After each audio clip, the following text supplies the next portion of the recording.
देवकी जसोदा दोनों बहिन की दोनों सहोदर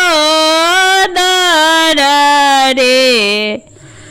लालना रे मिथिला गोकुला दुई नगर की ताही। बीच जमुना बहुरे।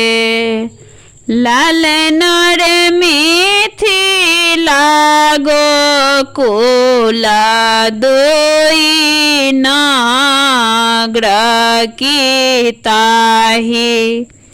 बीच जमुना बहुरे।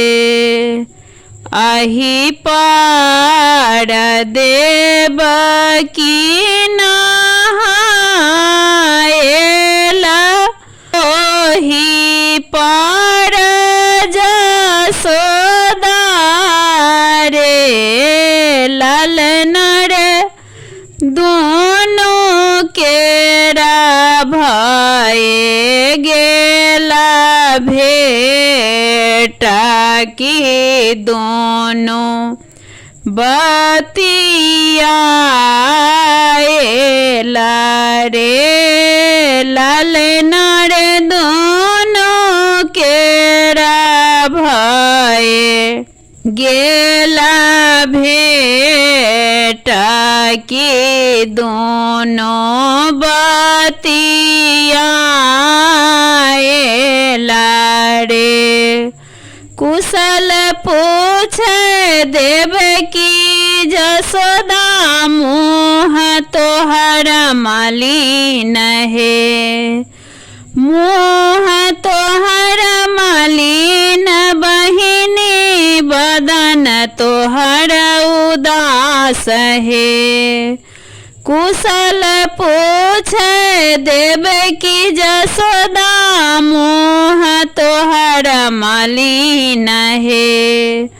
मुँह तोहरा मलिन बहिनी बदन तोहरा उदास है। स्याह सुनी देवकी के नोर खसो बदना उदास भई रे। लालना रे सात पुत्र दैव देलानी कंसा हारी लेलानी रे।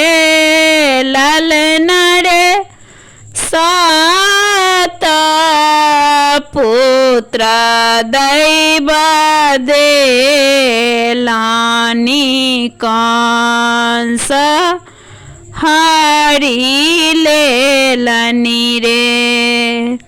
कंस छथिन रे वंश बालक नहीं छनि दया धर्मयो।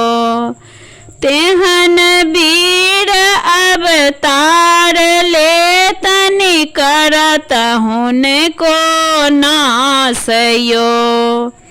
कंस छथिन रे वंश बालक नहीं छनि दया धर्मयो।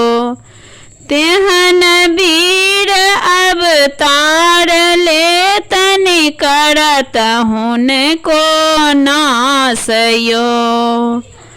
देवकी जसोदा दोनों बहिन की दोनों सहोदर